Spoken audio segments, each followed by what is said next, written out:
Hello and welcome to Healthily. I'm Nicola Moore, registered nutritionist on a mission to champion positive health messages and relationships with food, and this is the podcast where I bottle the wisdom of fellow expert health professionals to share for your listening pleasure.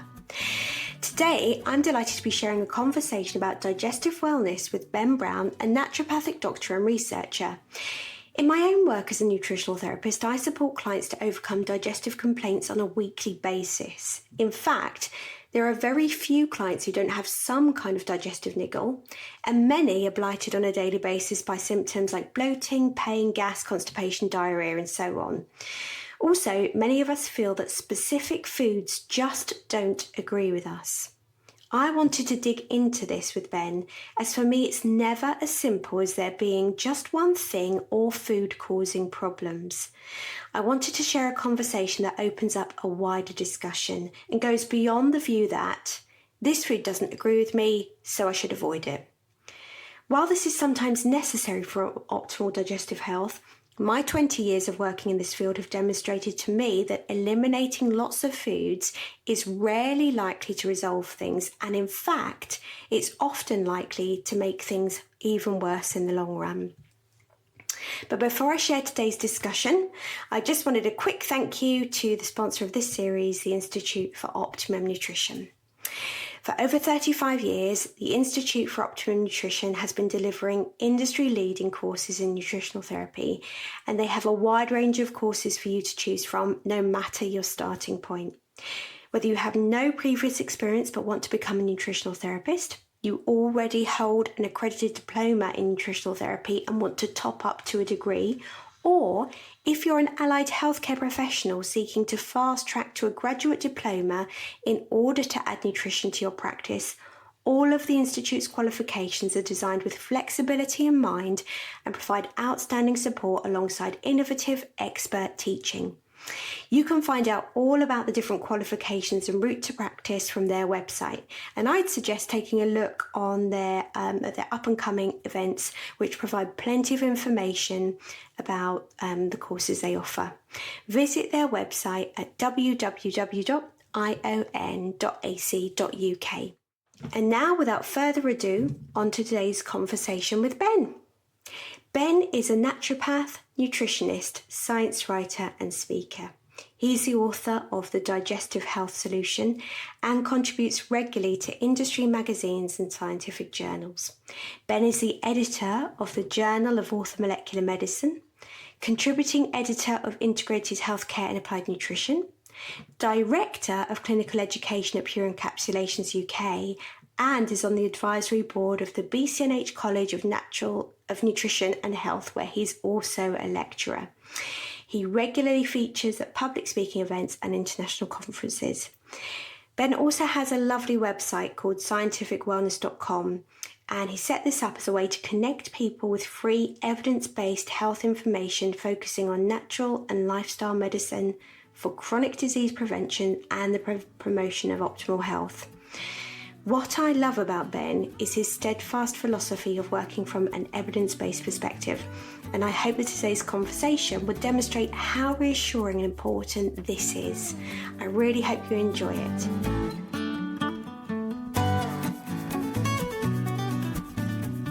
Ben, thank you so much for speaking to me today. I'm really grateful for your time.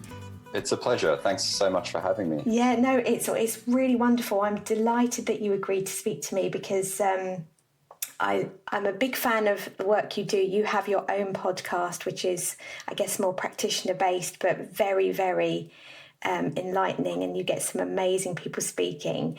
And I know that you've also got this background where you've worked a lot in the field of digestive health. You've written extensively on digestive health, digestive wellness, and having met you, I think it was the end of last year. I can't remember when it was that we were chatting, but we both got very similar opinions, I think, about digestive health. And I see so many clients who are battling with one digestive problem or another and have been put possibly on restrictive diets or feel very confused and upset about their diagnosis and not really getting anywhere. And it'd be lovely to talk to you about, your thoughts on the digestive system and where we can maybe try and support people to not feel that some of these conditions, for example, SIBO, small intestine bacterial overgrowth, is not necessarily a life sentence or the big problem perhaps that they might think it is. Does that sound okay to you? Yeah, wonderful. Yeah. Really, I love that idea, and it'd be wonderful to journey down those themes and topics with you. Lovely, thank you. First of all, though, what got you into this field, and what's your background? Oh, it's a good question, and it's a convoluted answer, but the short version is that I had chronic fatigue as a teenager, and the thing that got me out of it was essentially nutritional therapy and more integrative medicine. And I didn't really think too much about it at the time, but I became very interested in self-care and really looking after my health, because once you've had something like chronic fatigue, you don't want to go back there. It's a horrible experience. And so I became very interested in my own health. And then I think that's what guided me later to study natural medicine and nutritional medicine as a vocation, and was very passionate about it, I think, for those reasons and its ability to help people. But the digestive story is really interesting as well, and that's kind of a tier on top of that. And I got into this specific area, again, through personal experience. I got really sick while traveling. And prior to that, I used to travel a lot. I still do. But I ate, I used to just eat everything while traveling. It's like that's part of the fun, Yes. isn't it? And I thought I was invincible, but I got sick and food poisoning, and that left me with what is termed medically post-infectious irritable bowel syndrome. And that was a very severe case symptomatically, and it took months to recover. But while I was in that phase of recovery, I was doing a lot of research on the topic. I'd never dived into it that much before, but was highly motivated and found that there's a tremendous amount you can do for that illness or those symptoms, but the options that weren't well consolidated and not easy to find. So I pulled together all this research I was doing and wrote a book, and luckily it got published, and since then I've published a little bit of research in that area as well. And really that whole experience for me was quite profound, and really the experience sort of dictated the way I think about digestive health too, in that, there's not one magic bullet, there's not one solution for everyone. As you point out, often people don't get any solutions. They don't know what's going on. They feel like it's like a life sentence. But the message I'm all about in this area is that actually there are loads of things you can do. It's just they're not commonly addressed for whatever reason.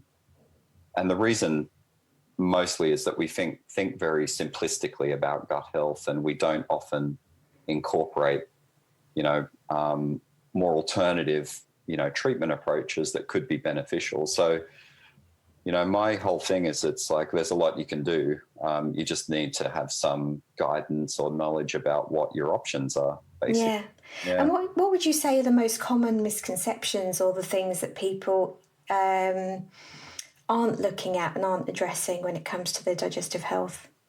Yeah, well, I think probably the biggest trap that people fall into is thinking that there's a simple solution that works for everyone, and whether it's a diet or a product or a drug or a medication or a lifestyle practice or whatever it is, it's people get very stuck in a rut, I think, frequently, and it's a common problem there. And I guess broadly, some of the misconceptions around that are that are very common, and this is perhaps less so for people who are more familiar with nutritional therapy and what that's all about, which I guess we'll touch on. But it's really common misconceptions around functional gastrointestinal disorders. So these are these loosely defined symptoms of bloating and pain and blah blah blah. That it's all in your head. That misconception still exists, sadly. Yes. But I think what people need to realize is that, yeah, your head's part of it, actually. Stress and your body are interrelated, but it's a physiological problem, meaning it's in your body as much as it is influenced by stress and thoughts and things like that. So I think it's really critical for people to understand that. And another really important misconception, I think, is that there's nothing you can do about it, but actually there is, which we'll touch on, I'm sure. And another thing I'll touch on is diet, and this comes up a lot, and that is that there are, it's always diet. It's not always what you're eating, and often, and it's complicated. You know, the relationship between gastrointestinal symptoms and the food we're eating is really complicated, and often people make the mistake of associating the food with their symptoms and therefore blaming the food. And, you know, it's a bit tongue in cheek, but I often say it's not the food, it's you, or it's not you, it's me. It's, you know, it's that old adage in relationships. And it's often like that with gut problems, is, you know, we associate the food, therefore we blame the food, but actually it may be the way we're reacting to the food, you know, which is a different thing. Yeah, so absolutely. Yeah. It's fascinating, isn't it? Yeah. And I guess then I know so many people who have identified that food isn't agreeing with them, so they take it out of their diet. They might feel better initially, but then they start to have the same symptoms recur. And this is a good example of where it could be something else. And when you say it's how you're reacting to the food, are you talking about from an immune perspective or from enzyme perspective or everything? Yeah, it's a good question, because there's, as you know, there's lots of nuances to this, and there's lots of different reasons why we can have adverse reactions to foods. But I mean, very broadly, like if we look at something like irritable bowel syndrome, what we know about it medically is really interesting and very telling, and that is that people have sensitive guts, meaning that their gut is more sensitive to the passage of food, for example, through normal digestion than a healthier person without these symptoms of bloating, etc. So what that essentially means is that your body can experience pain through the normal process of eating. So it's not necessarily the food that's the problem, it's that your body is overreactive. And as you point out, it could be inflammation, but we also know the nervous system is involved and these various aspects of our body. So it's, you know, there's lots of things going on there, but that's a great example of how in some cases the problem is us. And that's a different way of thinking about it, rather than just, that's the food is a problem, let's eliminate it. It's more like, well, how do we calm down our body or improve the function of our body so we can tolerate foods better? Yeah, wonderful. Gosh, so where would you start with that then? Good question. I don't really know. And because it's highly individual, and it sort of depends, you know, it varies from person to person. So, I mean, if you look at, you know, common digestive symptoms, like a simple way to think of it is you can break it down into tiers of, you know, dietary management, starting with the low-hanging fruit. So you're kind of like, well, what's the easiest, simplest thing I could do that is likely to result in improvement, and then sort of work down that ladder if it doesn't work. And, you know, the really simple things, and you know all this, is that for, you know, functional GI disorders, often when you take people with these symptoms and put them on really simple recommendations, they get better. So before you go on some crazy diet that's really restrictive and hard to follow, you should start with the basics, and things that work really frequently are just blindingly simple and can be very straightforward, at least for reducing symptoms initially. And that's just, you know, going easy on foods that produce a lot of gas, so things like onions and beans, and avoiding those. Looking for things like gluten sensitivity or reactivity. It's very common in people who have digestive symptoms, and trying to rule out other really common food reactions too, including to lactose, which is present in some dairy foods, not all of them, and there's probably others that I'm.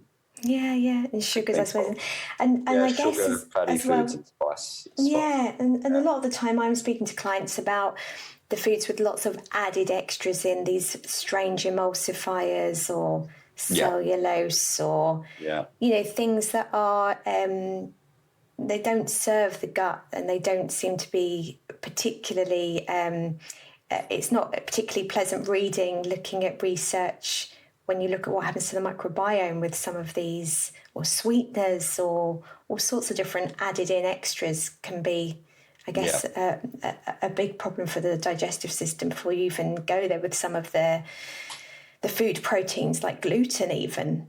Yeah, that's such a good point, and it's really sadly overlooked frequently. I mean, you're onto something that I think will become better appreciated with time, but it's just crazy that, the first line management often of these digestive symptoms is a much more restrictive diet, and not just improving dietary quality. And what you're speaking to is obvious, but really genius in its simplicity, and no one's really thinking like this. Like, we know for a fact that ultra processed foods are linked to disease, like heart disease, cancer risk, and depression, and the list just goes on and on. But no one's really making that link for digestive symptoms. But I can tell you it's definitely a factor. Like, there are studies now starting to explore this. As you point out, we've got research showing that these kinds of foods disrupt the gut flora, and that could cause symptoms. We also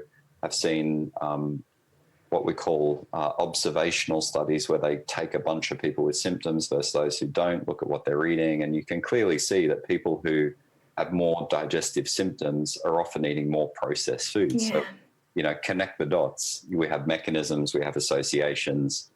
Surely just improving the food that people are eating is going to help a lot. And certainly it seems to. I mean, there are studies in more severe gut disorders like inflammatory bowel disease, in which people are taken from, a standard diet and moved to something much healthier and very low in processed foods. And it can help a lot. Yes.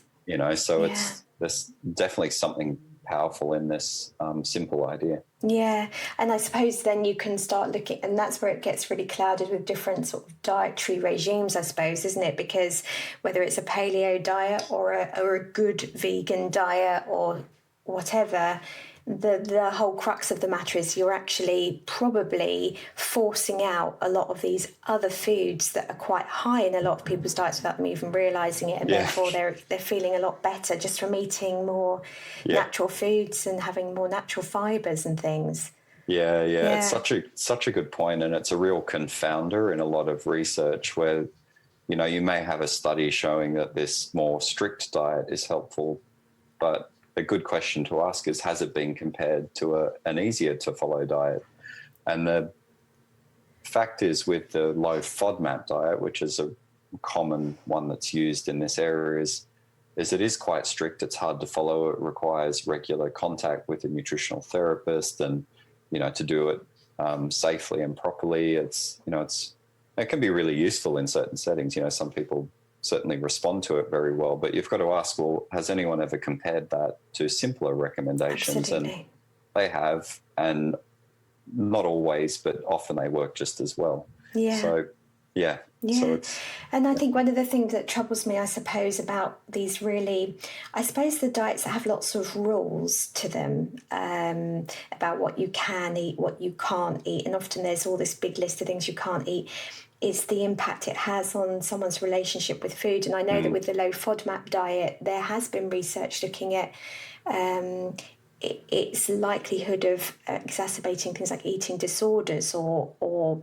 if someone has a history of an eating disorder, it's contraindicated just because of the way in which it's going to make somebody become so acutely aware of what they should be eating. And it's almost, you can become so focused. I've done this myself. I had some digestive problems a few years ago, and I became so almost highly attuned to what I was eating that I was almost, and I decided that coconut was probably a problem for me. I'd probably been having too much coconutty based stuff. And I really looked at it. I was having a bit of coconut oil. I was having some coconut yogurt. I was having coconut milk in my curries and all of this. And so I decided coconut was a problem. And it's almost as if me making that decision, when I ate it, I feel like the bloating was worse. And I couldn't marry up whether it's my head, me looking so closely that was actually one of the bigger problems. I think I was becoming so heightened to sort of thinking about what is making me bloated. It's interesting. Yeah, absolutely. I think there's a really important connection there. Yeah. And it's often overlooked, when you're embarking on a diet, it really should be, I think, done with someone who can coach you through it and make sure that regime is in context. Like the founders of the low FODMAP diet do say, that it's a short-term symptomatic intervention. It's not a life sentence. And it has important limitations and really should be done in conjunction with someone who can help you through it. That's right. Yeah. I mean, a dietitian who's been well trained in how to actually follow somebody through it and do all the sort of checks and balances that are required. And what about the actual mechanics of digestion? Because thinking about the simple things as well. So I'm obsessed with chewing and like the mouth digestion in terms of, obviously chewing our food our stomach doesn't have teeth, so we have to get our food broken down somehow, and that can be a very simple measure, can't it? It's such a good question. I wrote a book on IBS, and I don't think I even mentioned chewing in there. And if I had my time again, I'd probably write a chapter on it. I think part of the reason it was admitted is because there's just not a lot really well established and known about it. But I can tell you this, is that there's quite a bit pointing to the fact that chewing is really important. And weirdly, it comes from disparate studies. So for example, in people who have malaligned jaws or severe gum problems or missing teeth, there's a very high incidence of IBS-like symptoms like bloating, pain, particularly constipation is more predominant. And that normalizes often with surgical treatment and better dentures. Wow. Isn't that weird? So that's amazing. So there's all this stuff in the literature suggesting it's there. And then, there's a few lines of evidence pointing to relevance to everyone else. And the first is there has been, for the first time, there has been an association with chewing behavior and IBS. So we know that people who are not chewing well, that appears to be at least associated with IBS-like symptoms. So one group has published work on that. So we've got a bit to hang on our hat on. And the other really interesting thing is the mechanics, as you point out, and we know a bit about that. So basically, when you chew, it has a really important, when you chew more basically and chew your food thoroughly, it has a really important knock-on effect right through your digestive system, and it's measurable. So there's a group in Japan, I think it was, that had people chew their food or drink, a liquid as an alternative. So there's no or little chewing. And basically you can see that the whole experience physiologically is very, very different. When you chew food, it changes your nervous system, it changes the muscular contractions in your gut and your stomach. And what I'm reading this stuff going, my goodness, because one of the characteristics of people with IBS-like symptoms is their stomach's not emptying very well and they have poor muscular contraction. So like here we have an intervention called chewing that no one's talking about. Like find me an IBS treatment guideline anywhere in the world that mentions the word chewing and I don't know, I'd be shocked. It's just no one thinks about these simple things. No, it's really interesting because I work with quite a lot of women who have underactive thyroids, and with underactive thyroids, I'm always thinking about the gallbladder because I am a bit obsessed with the gallbladder. I think it's pretty amazing, and so and they often will have digestive problems, and if you look, I do stool analysis testing for some people, and sometimes they might have high fats in the stool, and indicating they're not maybe digesting their fats that well,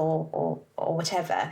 And actually, from getting them to just chew their food, that seems to have really amazing knock-on effects. And I can't help but wonder, through the nervous system and everything else, if that's also helping. I mean, it's really interesting you saying that about the stomach emptying and the IBS, and because that's also important, I guess, for the mechanism of the gallbladder then having that sort of squirting action, isn't it, into the small intestines. Yeah, absolutely. Fascinating. Really interesting. Yeah, it's interesting because the gallbladder is involved in irritable bowel syndrome. There seem to be functional changes in its output and activity, but one of the main things that's been explored is its contractility, which is, so it's a lot like the rest of the digestive system, is that there are these contractions through the gut, and the gallbladder is one of them in response to eating. So it's likely it's just all interconnected. And I mean, I view the whole thing as just a beautiful symphony, and if something's out, the symphony just doesn't sound good, and the trick is working what's out. Yes, but in a lot of cases, it could be chewing. Well, I suppose the way I approach it is like, you might have a problem lower down in your digestive system, but I'm always thinking, where does it start? So let's get all the ducks in a row that we can, right from the top, right from the very, even actually when it comes to putting food together, the mindfulness around that and smelling your food and looking at food, all of the sensory application as well. I mean, it's not like you suddenly overnight become someone who's, really focused on chopping your vegetables and like looking at your food and smelling your food. But, really going back to the basics from that point of view can be very helpful. And I think they can help as well, because a lot of people with digestive problems, quite rightly, it's a source of anxiety because you don't know how you're going to feel after eating something. Some people, have like an urgency to go to the toilet after eating, or they might get, absolutely horrendous bloating. And so the actual act of eating in itself becomes something that doesn't feel like a good experience. Yeah, and, absolutely. That's...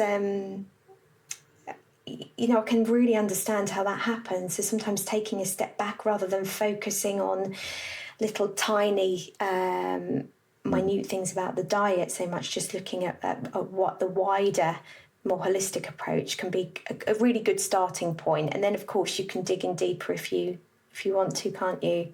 Yeah, absolutely. I mean, that's a beautiful way to frame it all, is that we're talking about chewing and diets, but actually there's a much bigger picture that incorporates like the whole person, including their relationship with food, their cooking, their environment, but also various aspects of their even physical function, like the function of the nervous system and their gut and the microbiome and inflammation. There's so many nuances to this. So it's really, I think the best way forward for improving gut health symptoms is just look at the whole person and take into account all these possibilities across systems and environment and behaviour. Yeah, absolutely. Yeah.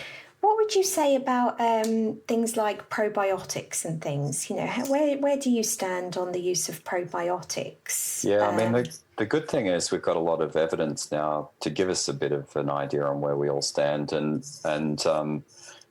essentially there are a few things to know about probiotics if you're considering using them, I guess. The first is that the effects are probably dependent on the type of bacteria in the dose. And so there have been, a dozen or so probiotic species that are well characterized at a particular dose that have been studied in IBS and shown to work very well. And the thing is, though, we need to understand what that actually means. Like, how well do they really work? If you compare these things to placebo, or if you're looking for a treatment response, how many people are going to get better when they take a probiotic? And fortunately, we know that now. So if you take all these great studies that have been done on different probiotics, pull them all together, you can look at their overall effect. And what we know is that they are a little bit hit and miss. Right. They're still a really good therapy, and they can help some people reduce symptoms. They don't cure your symptoms. And what we call in the medical literature, what we call the number needed to treat is 7. And what that means is that you need to treat 7 people with probiotics for one person to have a good response to that intervention. Right. So that actually is a really good number for a medication or any intervention to have a 1 in 7 chance of responding really well. Sounds bad, as an individual.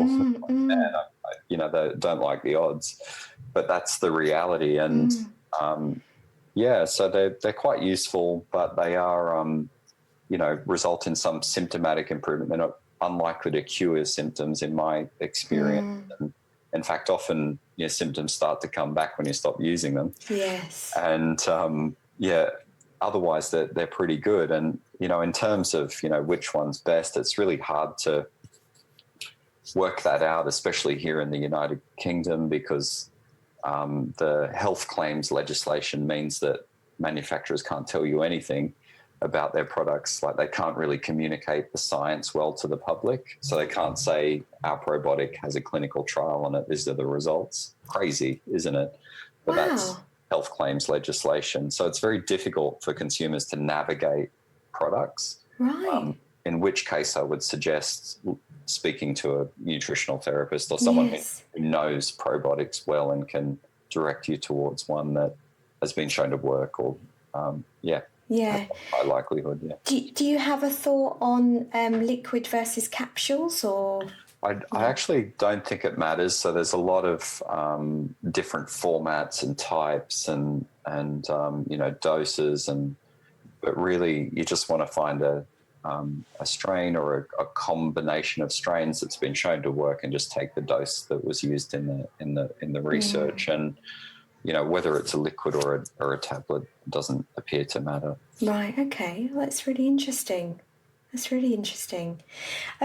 What other things from I don't know, if we're looking at like interventions that people could do to support their health, so like talk there about probiotics, but other things to do with helping these upstream mechanisms. What are your thoughts on things like the use of bitters or herbs like ginger and so on? Do you think that they can be helpful for people? Yeah, absolutely. And I think the trick with all these things, there's quite a lot of different things that have been shown to help people, but the trick is like working out who fits which treatment. So probiotics are a cool one because they're quite generalizable to most people. So I'd kind of put them at one of the first things you try if you're going to try anything, because there's a good likelihood that you're going to benefit compared to other things. But then there's a whole bunch of other stuff you could look at using, and some of the things that stand out are like antispasmodic, anti-inflammatory type herbs. So the best established by far is enteric-coated peppermint oil. Right, yeah. So there's loads on that, but it's basically just an antispasmodic and can help with pain. And there's a few other herbs that fall into that camp that will work in a similar way. You mentioned ginger, that's fantastic. There's others like turmeric potentially, and fennel, and boswellia, which is like an anti-inflammatory herb. Also, all of those have clinical studies now, and a great natural sort of antispasmodic, anti-inflammatory type interventions. Then another thing that really stands out, but I think it's a case of like you want to make sure it fits, is digestive enzymes. So there is quite a bit of work being done on those and published, suggesting that for the right people, they can really make a big difference. And we certainly see this clinically as, for some people, it's a game changer. Yeah, absolutely. It's fitting the therapy to the person who's going to respond, though. Yes. So for some people, it does nothing. Yeah. And would you say that the digestive enzyme application being successful, do you, in your mind, think that has something to do with that individual having an issue maybe with their small intestine, like a small intestine bacterial overgrowth or something, and that situation somehow, preventing their own endogenous production of enzymes being thwarted. Would you say that that's probably? Yeah, it's a good question. One I've been struggling with, and I don't think anyone really knows the answer. But I think there are two reasons why these things are working broadly. The first is that some people have low output of enzymes in their body. So, as you know, you make enzymes, they're secreted by your pancreas and they help you digest food. And if your pancreas isn't making enough, you can get symptoms that look like IBS. And yes, this has been documented in patients with IBS. When you look at you can measure it, and we can do this in practice. Yes, with, analysis. With stool analysis. And basically, it's pretty clear that some people have that problem. You give them enzymes, they get better. And that, I would say, is pretty well supported. And the other thing, though, I think is, actually, what I'll say to that briefly is we don't really know why that's happening. I think there's a lot of, there's conjecture. I don't really know. I'm not sure anyone really knows why the enzyme output is low. Man, I wish someone did, though, and have ideas, but they're just ideas, and I don't think it's really well established. It could be inflammatory. It could be inhibited by bacteria. There might be nutritional problems that influence it. We know that it's a problem in a higher risk of that problem in people with gluten intolerance. So there's all possible mechanisms. And it is incredibly common, isn't it? I mean, from the stool tests that I do, pancreatic elastase is quite commonly low. Is low, yeah, exactly. Yeah. And so it's definitely an issue. But the other thing is, I think there's an argument that enzymes are working independent of that through helping people deal with food intolerances. And the simple thinking there is, like, regardless of what your pancreas is doing, if you give someone enzymes, it helps break down food, which helps you digest it better and makes you less likely to react to it. And therefore, you're just going to feel better. So most of the studies on digestive enzymes in people with gut symptoms are actually not testing fecal elastase or doing stool analysis. They're actually in people with postprandial diarrhea in response to fat, mostly. And you're getting symptoms like that, try some enzymes, breaks down the fat, and you feel better, and you don't get as many symptoms. And there was a brilliant study that I think adds another dimension to this, published relatively recently, showing that in people with, and this sounds like I'm going on a tangent, but in people with a psoriasis type condition, which is like an allergic reaction on the skin, or related to a food, can be related to food sensitivities. They gave people digestive enzymes and their skin symptoms improved. And for me, this was like, man, that's amazing. Like, this idea has been around in nutritional therapy and functional medicine for a while, as you give enzymes to reduce the allergenicity or the reactivity of foods. And these guys proved it. And that says, well, if your symptoms are due to some sort of immune reaction to certain foods, enzymes might be working through that as well. But the take home is they can be really useful, and for the right people, they can be really helpful. Especially, it'd be good to cover the sort of people that shouldn't take them, I suppose. But in terms of looking at that study, or what you've looked at, what is it, a broad spectrum enzymes, and is it an animal-based enzyme product that's being used most frequently? Good question. It's predominantly animal-derived products, and the main difference between those and the commonly available vegetarian enzymes is strength. So it's hard to draw. It's often very difficult to draw direct comparisons between the two. But generally speaking, the animal products can be 2 to 3 times the strength of some of the professional vegetarian ones. The ones in a health food shop are very hit and miss. So that's another problem. So it could be 50 times the strength. But so I think the trick there is, again, just find someone who understands the dose and therapy. That all said, vegetarian enzymes can definitely work well, for sure, and they have been utilized. But the trick is finding a formulation that is likely to work, because there's a lot of variability in the market, and a lot of different products available. Yeah, and there's also you can get products that have enzymes, but they also have things like hydrochloric acid in them as well, don't they? Which is the acid that we produce in the stomach. So what do you think about that? I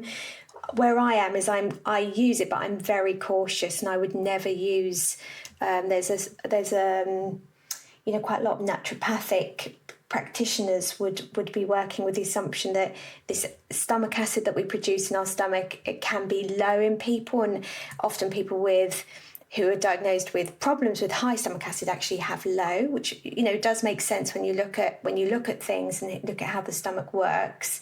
But then you put in tablets of this acid, and you take as many as until you feel a mild warm sensation, and then you reduce down by 1, and that's the number that you take. I'm really nervous about that. I've not actually ever done it that way, because I can't find any research that would sort of indicate to me that that's safe or sensible.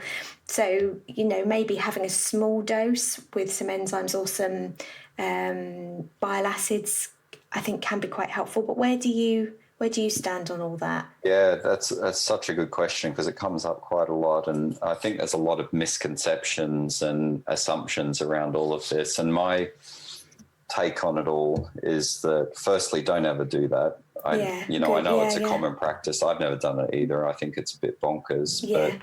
But there's no reason to take high dose hydrochloric acid. But getting back to the whole problem is that it's hard to know what stomach acid is doing, and it does seem to play a role in functional GI disorders. I think there's certainly something to it. The problem with it all is all the research in this area is really, really old. Like, I'm talking the 50s. It's incredible, but it is there, and it looks like some of these early investigations, these old papers, but I think they're still relevant, is that it's clear that if you take someone with low stomach acid, because there are ways to assess that in research, not so easy clinical practice, and put them on to, in fact, most of the studies weren't even on betaine hydrochloride. They're on a different acidifying substance that you can't get anymore. And they, basically were able to show that it can really help with digestive symptoms. And so that's where all this whole idea came from. And it's just continued for decades since, and is popular practice. And certainly it helps some people for sure, but it's hard to know who it's really going to help. And what we do know, I think, is that in some cases we can almost assume that there's a high frequency of low stomach acid, and probably the example of that is functional dyspepsia. So that's not gastroesophageal reflux disease. This is where there's no obvious like acid or burning or corrosion, and no risk of ulcers. It's just like a feeling of fullness and pain in the stomach and no movement. And there is some evidence to suggest in that disorder that low stomach acid might be a factor. It's not really clear that acidifying it's the way forward, but we know that low stomach acids are probably a thing. And the question then is well, would we use hydrochloric acid in that instance? And logically, yeah, it makes sense. It's a relatively, in that setting, I think it's pretty safe. It's worthwhile trying. So, what dose? Well, fortunately, we know that, an upper range dose of 1,500 milligrams will acidify the stomach perfectly. So you don't need to take 12 pills. Like it's of a good product, that's 2 capsules maximum. So 1 or 2 capsules will normally acidify the stomach. And what I would suggest is you try that, and if you feel good after doing it for like a week with heavy meals, that's probably the problem. And that's great. How to fix it long term so you're not dependent on a product like that is a whole nother guessing game. But using things like herbal bitters before meals could be potentially useful. But then, as you point out, there's potentially risks as well. So if you're, prone to stomach ulcers, you're on antacid therapy, is a good indicator. I would suggest avoiding, acidifying. Absolutely, or any form of gastritis. What about with digestive enzymes then? Is there any... There's not to my knowledge, I mean, you may have insight on this, but to my knowledge, there's not strong contraindications generally with digestive enzymes. They're fairly benign. Again, I'm not aware of any strong risk of side effects or really any reported side effects that I can think of. So I think, generally speaking, you're pretty safe to trial them. Yeah. I'm just so cautious. I think if there's any form of sort of inflammation in the upper bit, I suppose I feel more comfortable using bitters that are, and things like that.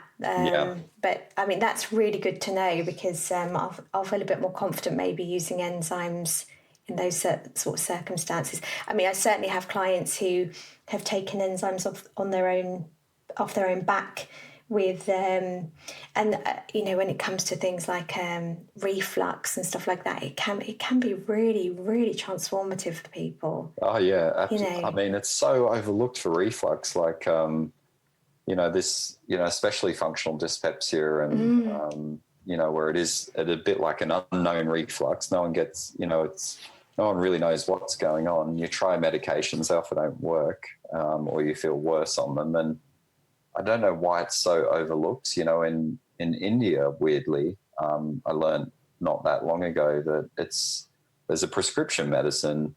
It's just digestive enzymes that's given to people with reflux disease and functional dyspepsia, and it works a treat. They've actually published all these great, studies of of its use in the Indian population. It's a fantastic treatment. So it's why it's sort of overlooked here is anyone's guess, but it's definitely a good thing to know. So what about if someone's taking omeprazole, or sometimes you can get put on these long-term medications that are questionable about what their impact on the digestive system long term, but it can be difficult for some people to come off because of things like acid reflux. So would you feel confident using enzymes alongside those sorts of medications then? Generally speaking, yes. I think there's not a contraindication there. There's low theoretical risk. I'm not aware of any adverse events that have ever been reported, given the extremely widespread use of these things, both in conventional medicine. They are used in various settings, including pancreatic disease and cystic fibrosis and blah, blah, blah. And then if you look at their widespread use as food supplements, I think it's pretty safe to say they're very safe, and they could be utilised alongside medication. So it's, assessing the safety of these things is always a little bit tricky, and what you really want is just to look at the theory, any evidence that there is a problem. And I think with enzymes, you're pretty safe utilising them alongside other medicines that are commonly used in functional bowel disorders and even inflammatory bowel disease. Wonderful. Yeah. That's amazing. Well, what a positive note to finish on. I think that's wonderful. Some really useful tips for people. Thank you. Cool. I've so enjoyed speaking to you. I think we've covered hopefully a lot of interesting information for people. But I think people will be really genuinely keen to find out more from you. You've got a website, haven't you, that's got, you talk about lots of research papers on your website. It's hugely informative. So that's scientificwellness.com, isn't it? Yeah, that's great. So, people head there, they can connect through to newsletter, podcast, social media channels, all that stuff. Yes. Yeah. Wonderful. Well, thank you so much, Ben, for taking the time to speak to me today. It's been wonderful, and hopefully see you soon anyway. Yeah, me too. Thanks very much.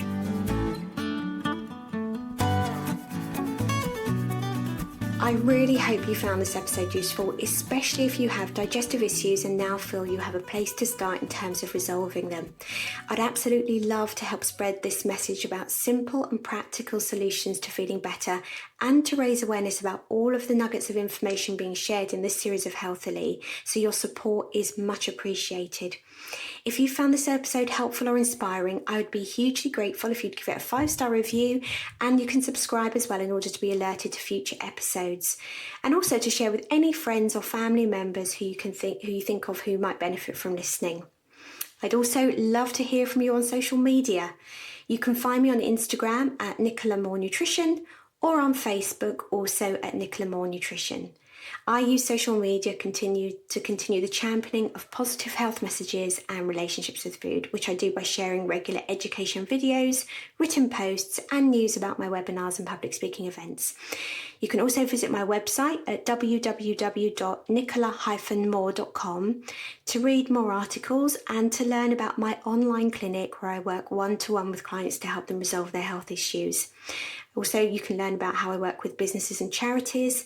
And if you're a practitioner or a student, you can find out from there about the small online clinical support groups that I run. Thanks again to the sponsor of this series, the Institute for Optimum Nutrition, and to James Eade at Be Heard Production. It's been lovely spending this time with you today, and I will really look forward to sharing my next conversation on the Healthily podcast soon.